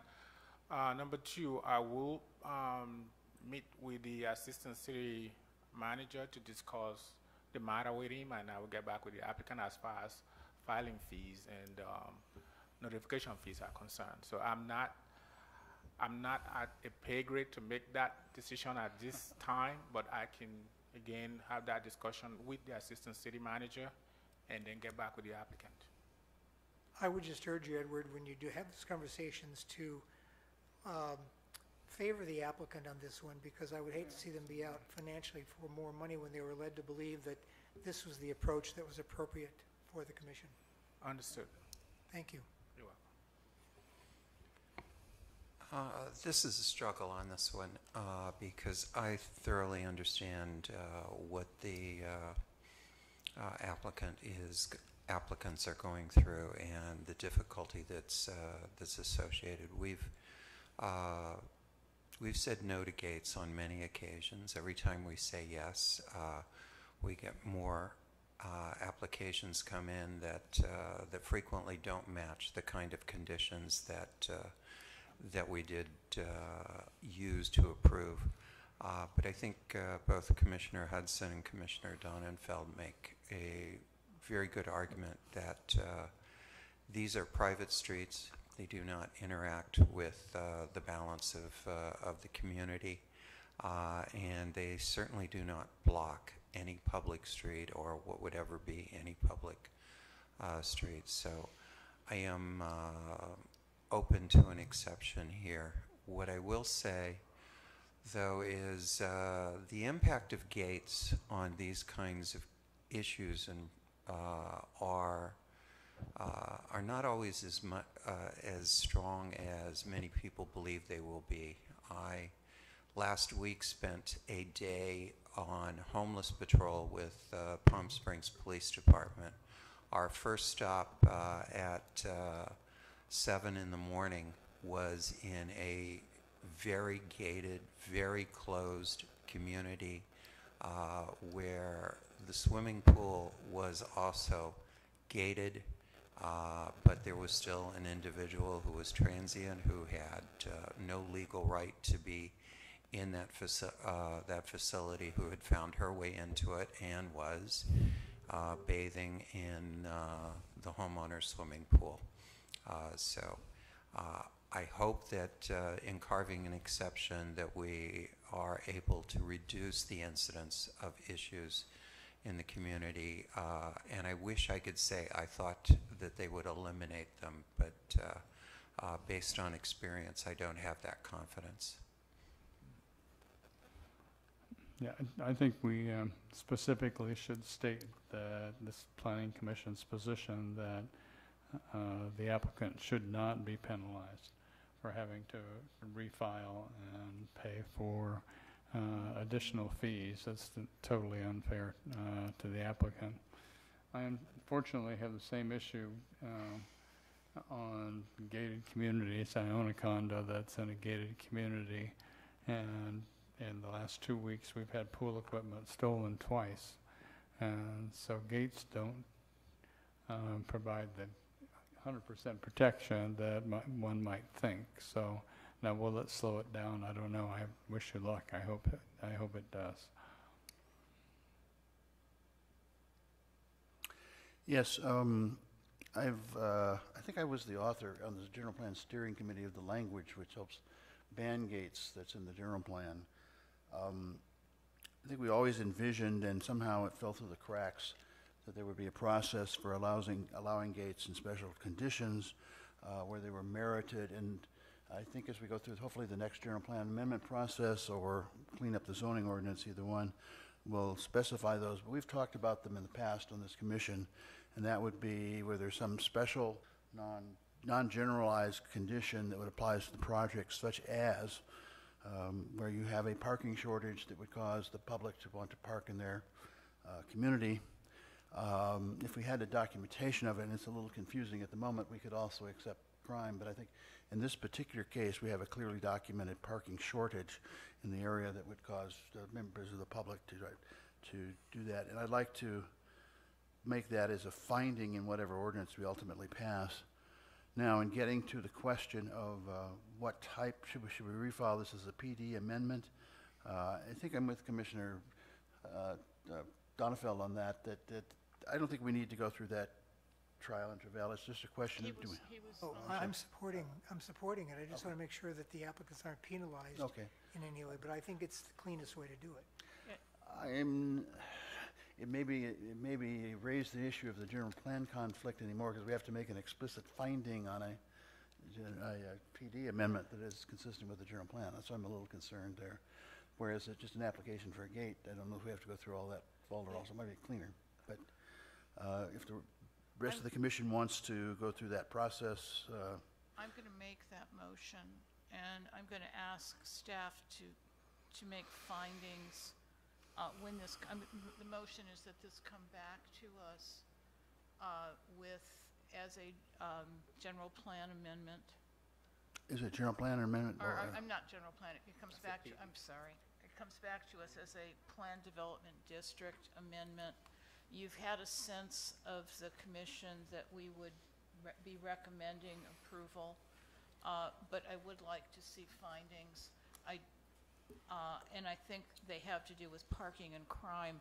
I would not make, honestly, I would not want the findings to have to do with private streets, because we turn down gates with private streets all of the time.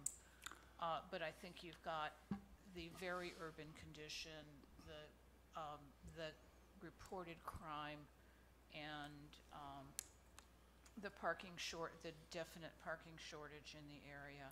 So the motion would be that it comes back to us at our next meeting. Can I ask staff a question?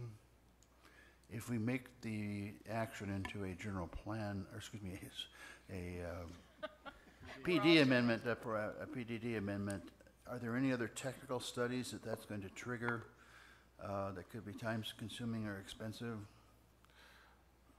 I don't believe that to be the case, but I will go back to Public Works Department, see to review those 3 points. What do we call them? Those design, the exhibits that we have of the 3-point ton exhibit, and I will also pose this question to the commission if there are additional exhibits. For instance, if you need more additional details on the gate that you might need, so that I will ask of those from the applicant. Other than that, I think we can proceed with what we have. Can you call the question, please? Do we have a second on the motion? Second?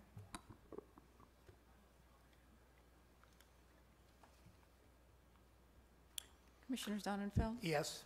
Hirschbein? Yes. Hudson? Yes. Loeb? Yes. Middleton? Yes.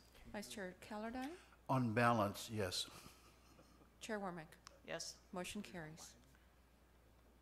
I'm going to need to remind the commission before we start the next item that we have to vacate this room at 4 o'clock.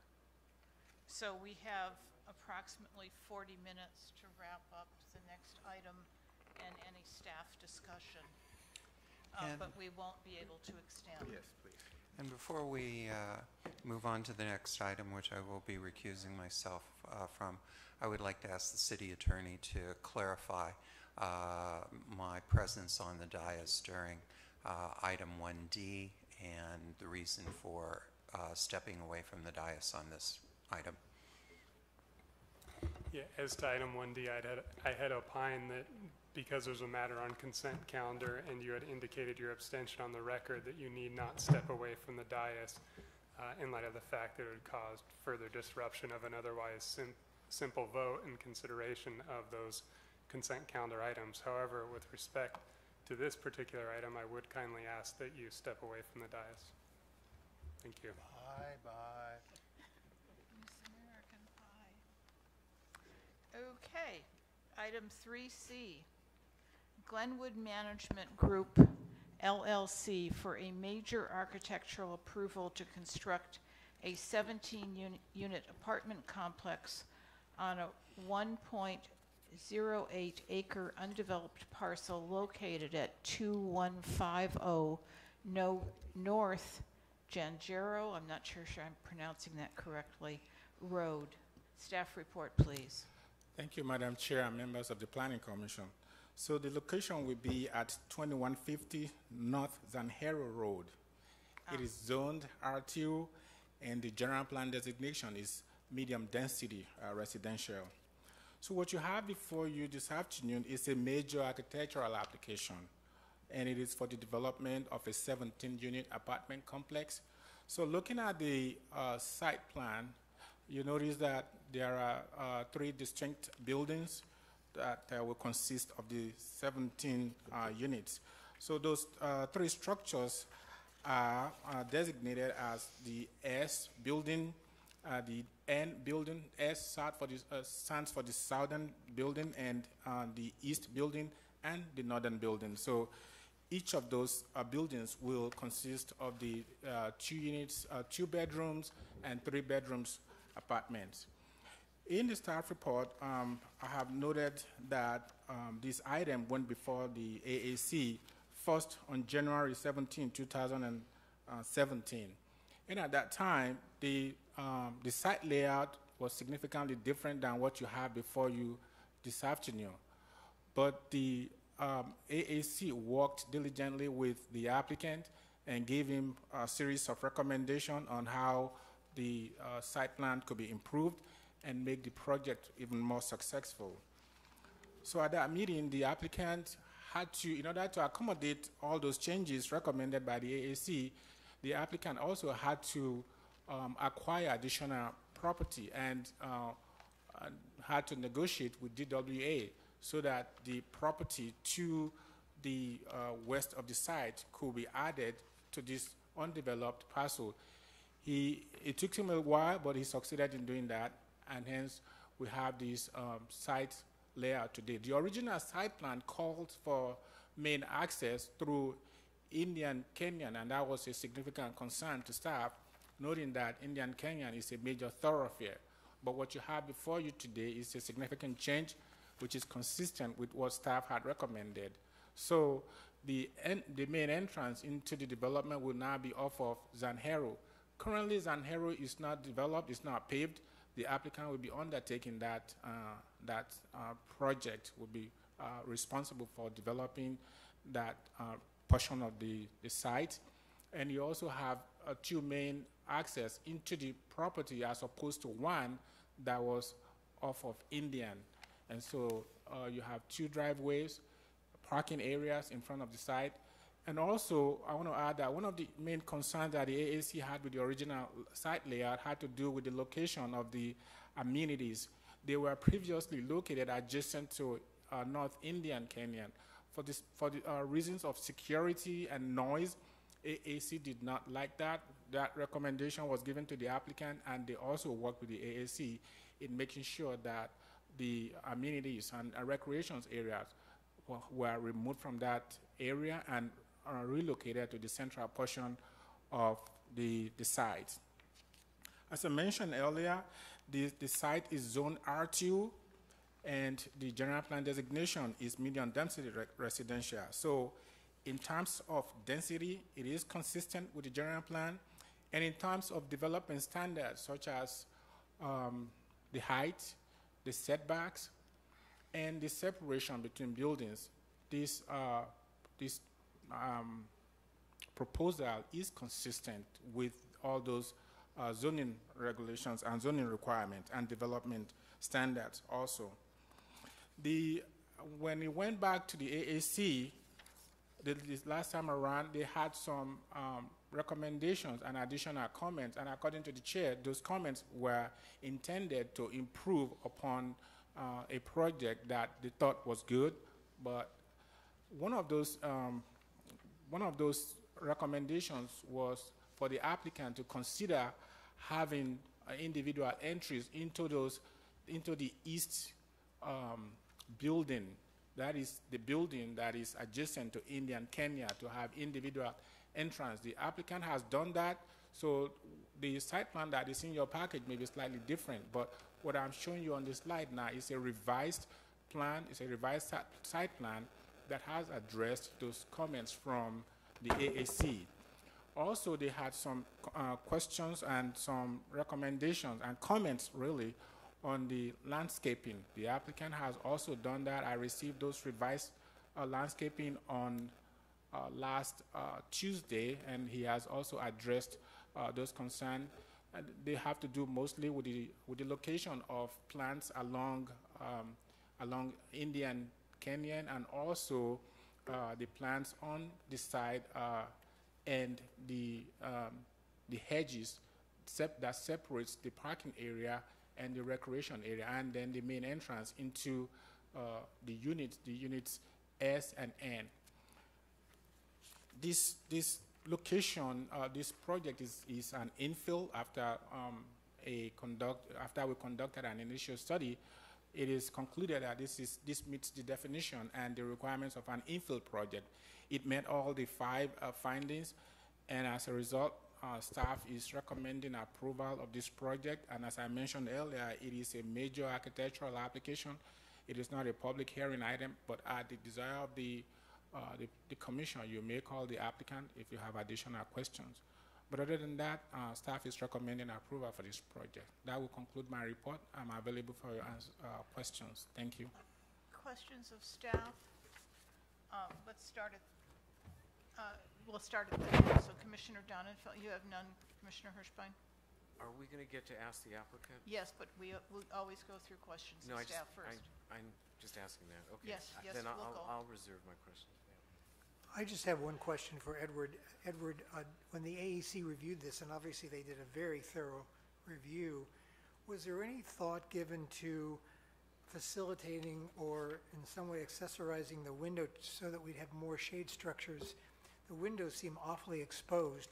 It looks like there may be a shadow box treatment around the window. I'm not sure that from the drawing, but was there any discussion about doing something more for shade on the building itself? No, that did not come up. So I will assume that they felt. So this is a more detailed representation of the windows, but they felt that the solar was sufficient. So It is a shadow box, then, am I correct about that? It looks like it's, yeah.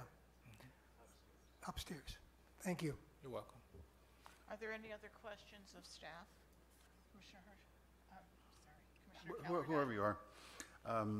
Couple of questions of staff, and this item came up on some previous agenda items. I noticed that we have, most of the plans have a den, or some of the plans have a den, and do we count the den as a bedroom for purposes of establishing parking requirements? No, not the den. For parking requirement, it has to be a specific bedroom. In reality, what's the difference between a den and a bedroom? So the den does not have to have a bed and doesn't have a... No. Well, going by the definition of the code now. So, and also, it doesn't have, it's not like a master bedroom, for instance, where you will have toilet and whatnot. A den would not have those. Well, yeah, I mean, a couple of these you have access. Technically, it's closet space. Correct, that's true. That differentiates it, so if you don't put closet space in, it's a den, and if you have closet space, it's a bedroom. It's still a little, well, subject to some sort of abuse, but that's okay. Finally, I noticed under the Architectural Advisory Committee's notes that on page 5, under the 6 items, item 6, replaced proposed hedges of ficus with different plants. Ficus hedges are almost a constitutional requirement in Palm Springs, it seems, and for various reasons. But what do we know? What the if ficus are now a problem? Do we know why that was? Yeah, and one of the reasons that was mentioned was because of the rapid growth of ficus plants. And that's a bad thing because? They may have to treat it more often or more frequently. I'm just guessing now, but that one of the reasons they gave was because of the rapid. Yeah, I know that the member Commissioner Hirschbein was at the meeting. Perhaps he has a better recollection than myself. Go ahead. So yeah, I was at the meeting, and it seemed to me, although it wasn't explicit, and this was coming from the landscape architects, not from the non-landscape architect people on the commission, it seemed to me that they were hoping that there was a more, a less used way to accomplish what they wanted to accomplish other than ficus. I think the thought was that we have enough ficuses or something else we can do. I don't necessarily support that, but I just telling you what I think the thought process was. We discourage ficus in my HOA for two reasons. In 2003, there was a large frost, which people don't remember, but all of the ficus in the valley died. No. Or a lot of it died. And the other is invasive roots, where you can choose a different hedge plant, and the roots aren't as invasive, and they don't push up the walls and the sidewalks. Yeah, they didn't mention either of those, but those are certainly concerns. You can accomplish the same thing with a different. Well, if we're going to do that, I think that's just a major policy item. We ought to take a look at the citywide level, because if ficus is a problem, it's everybody I know will have that problem. First thing they do, I think a certain planners, when they bought their house a few years ago, first thing they did is put in the ficus hedge, right? We've gone through questions of staff. I know there will be questions of the applicant, and it would be great if you came up and if you'd introduce yourself. And I have some questions as well as other people. Hello, my name is Fenton Booth, and I'm the manager of Glenwood Management Group. This is my partner Linda, and we're developers. We develop a lot of things in Chicago, and in the last 5 years, we've built a lot of brand new rental apartment complexes, and we've been spending a lot more time out here. And as developers, you start looking around and getting an itch, and we really thought that taking a look at North Palm Springs and how it's developing, and that this area, and looking at the land costs and construction costs from some of our previous projects here, and that our idea of affordable market rate rental housing that we've had a lot of success with in Chicago could work here, and we found this parcel and want to give it a try and think it can succeed. I think people will have questions of the applicant. Yes. Mr. Booth, are you Larry Booth's son? Yes, I am. Well, Larry Booth and Jim Nagel designed my house in Chicago. Oh, how about and that? I knew your dad for many, many, many years. When I saw Booth Hanson, I thought, I wonder if there's a connection. But when I see you, you look so much like your dad. Yeah, I get that more and more as I get older. Your firm has a terrific reputation, and your father did a lot of great things in Chicago. Thank you. Yes.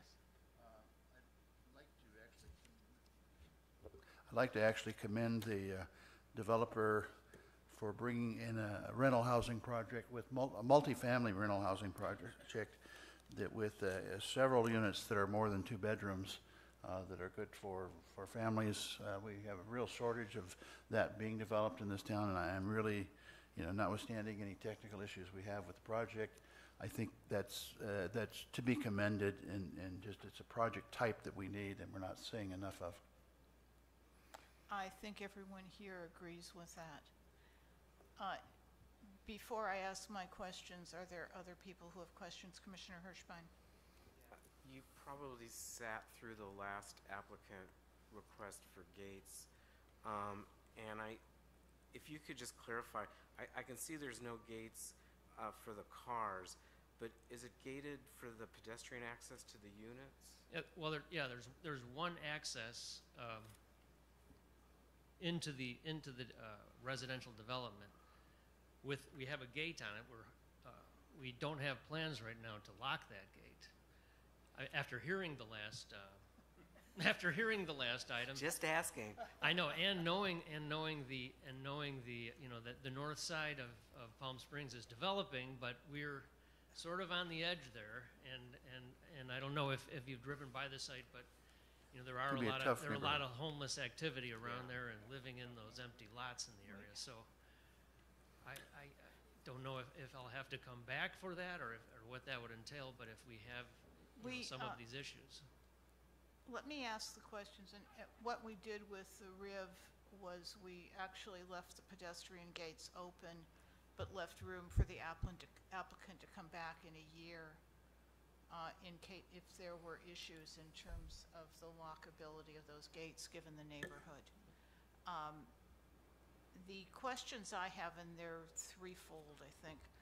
One is that you mentioned affordable. I don't think this is technically affordable. Oh, What are your rent projections right now for this? The rent projections are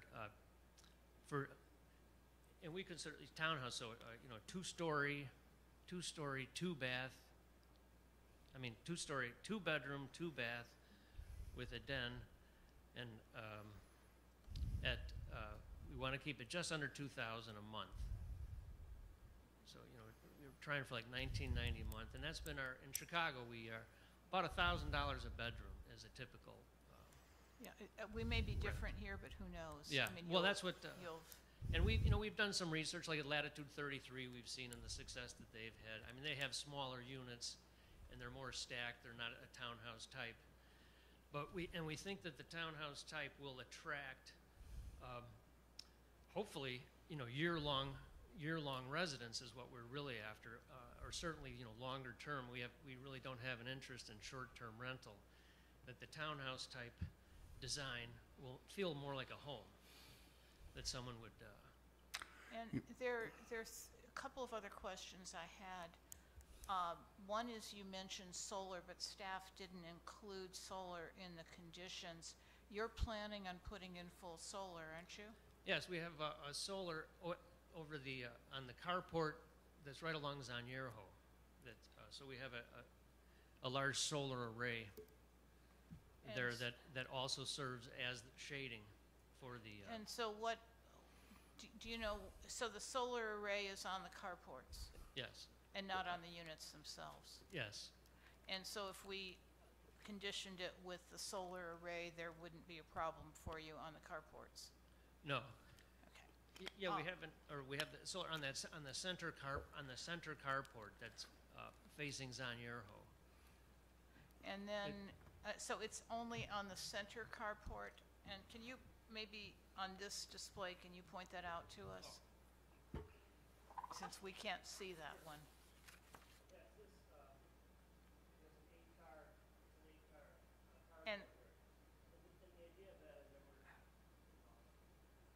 And your solar would be for the community for lights and other things? Is that for lights, and then we have two electric charging station parking spots for the cars, and would take care of the entire common area and go towards the pool electricity and okay. Everything. And then the other question is, and thank you for putting the pedestrian gates in from the unit. I would actually like to see a pedestrian gate for the other units coming out to Indian Canyon. Oh yeah, a general one that would. There is one, Madam Chair. Yeah. There is one. Correct. Okay. Here and on each side, so this isn't a private yard, so they could come in this way and come in and enter. Okay, so you've. Indian Canyon come that way and come this way. Perfect. So you've answered all of way ahead of you. My questions. Does anybody else have questions of the applicant? Do we have comments or a motion? And if someone makes the motion, would you include the solar? I would move staff recommendation plus the requirement for installation of solar over the parking, the carports. And is there a seconder for that motion? I'll second. Commissioner Hudson seconds. Would you call the roll, please? Donenfeld? Yes. Hirschbein? Yes. Hudson? Yes. Lowe? Yes. Vice Chair Callardine? Yes. Chair Wormick? With pleasure, yes. Thank Motion you so much. passes 6-0 Thank you. with one abstention.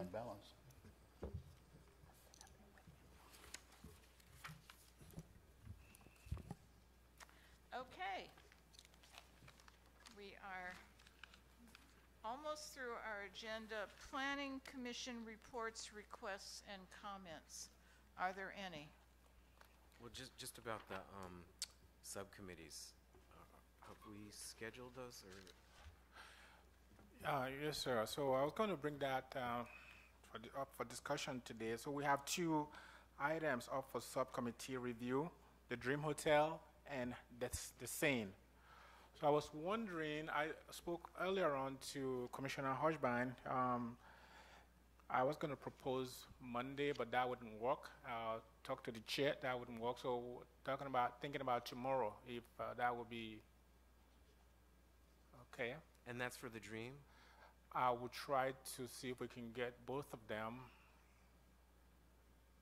And what time are you thinking? On the second one, it is Commissioner Donenfeld, Hudson, and Hirschbein on the Seine. Is that what it's called? I can't remember. Yes, it's the Seine. The Seine. So if we're looking at the second one, I'm only on one of those. Okay. Edward, I've got a dental appointment tomorrow at 2 o'clock. Okay. All right, I will send that once I get back to the office. I will send out emails on that. But I was thinking about, how about 11 o'clock in the morning for the Dream? That'll be fine. Thank you all. Are there any other commission reports, requests? Is there a planning director's report? I just want to commend the chair for bringing to our attention the issue of one of those items on the agenda today, which should have been brought to you as a minor amendment to a previously approved plan development district. So we will go back and correct that.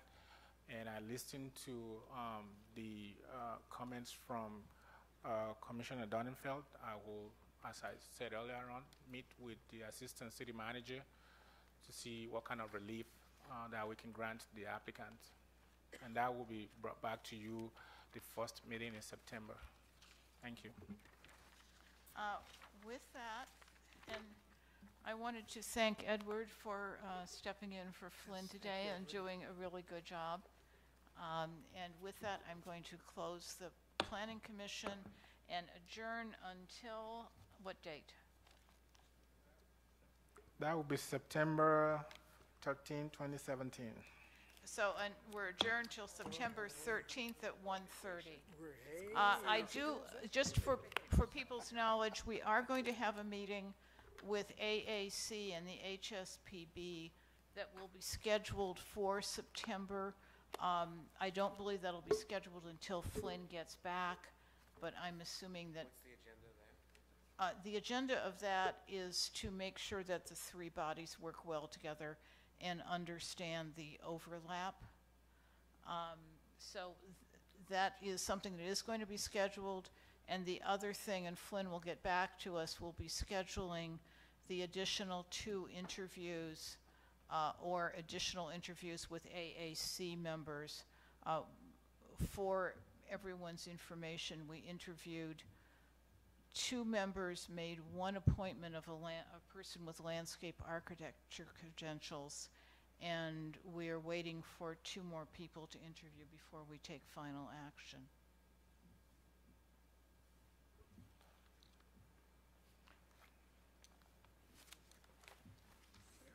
We did adjourn already.